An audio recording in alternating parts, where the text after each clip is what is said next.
Փաստացի հիմա Իրանը եւ հուսիտները կարողանում են վերահսկել նավթի շարժի մոտավորապես 30%-ը, եթե հաշվենք երկու նեղուցները։ Դրանով գնահատում ենք դա համաշխարհային տնտեսության վրա էական ազդեցություն, այսինքն 30% դու փակում ես չկա, բնականաբար գները բարձրանում են կտրում, այո, հետո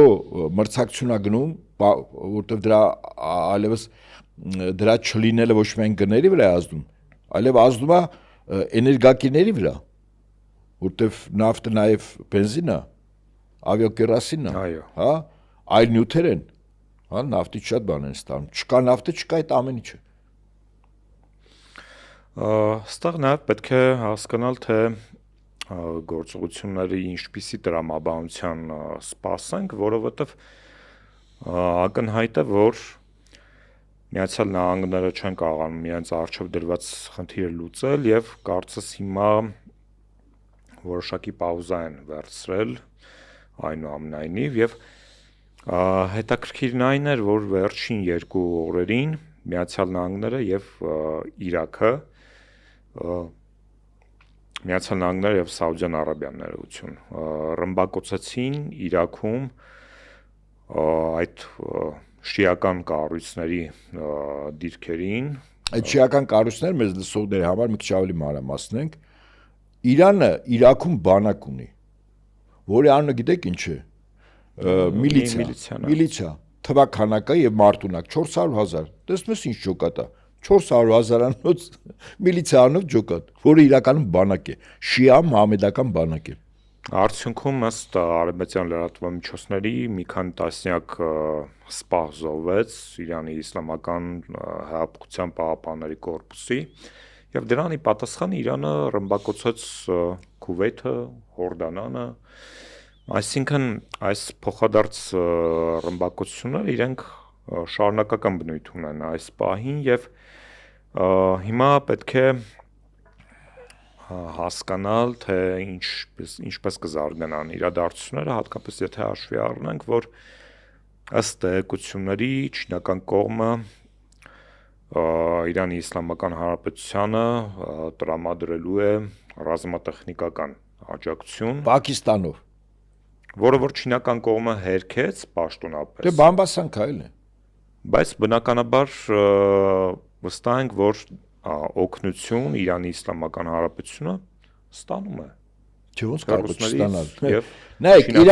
Իրանի դեմ գործողությունները, ռազմական գործողությունները, որ Միացյալ Նահանգները Իսրայելը անում են։ Իսրայելի մոտիվացիան այլ է Իրանի դեմ,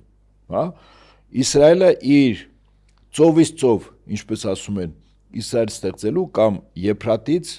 բանից Նեղոսից մինչև Եփրատ։ Նու գետից գետ, այսպես ասենք։ Այդ կայսրությունը ստեղծելու համար իր ճանապարհին բոլոր պետությունները, խոչընդոտները պետք է վերացնի, թուլացնի, մասնատի, նվաճի եւ այլն։ Հիմա սա Իսրայելի շահն է։ Իսկ Միացյալ Նահանգների շահը որն է, նավթի այդ հսկայական,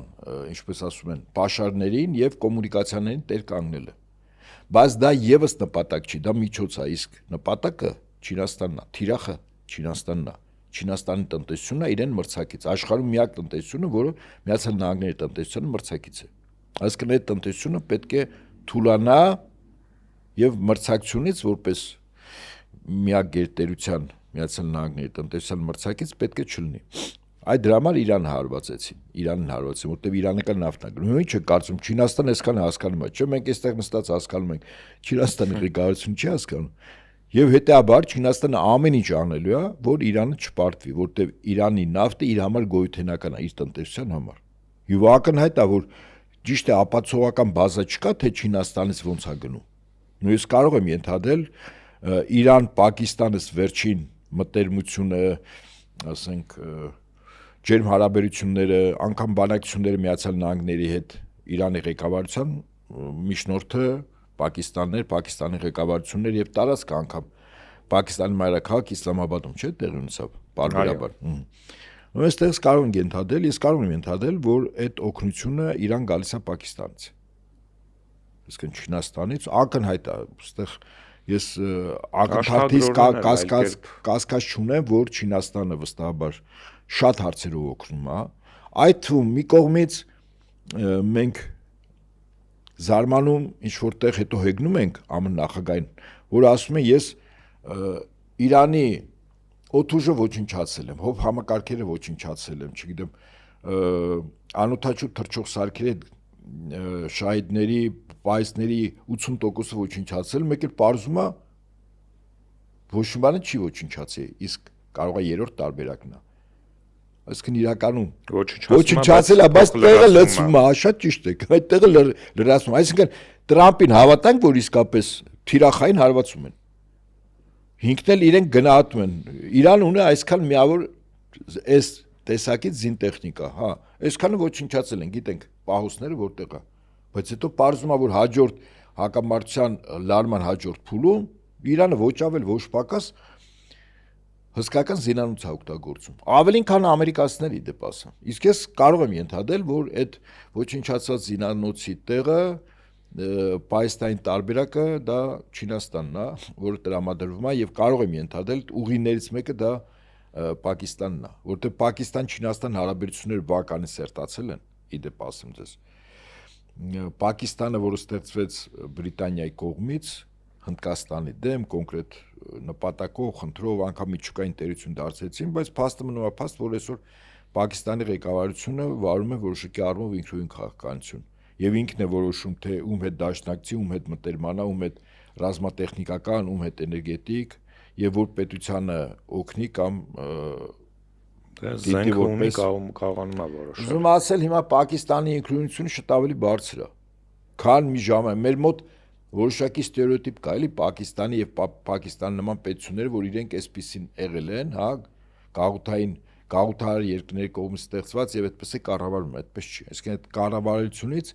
աշճանաբար դուրս են գալիս, հա, հիմա Պակիստանը ակնհայտ է դուրս եկել, էլի, հիմնականում դուրս է եկել։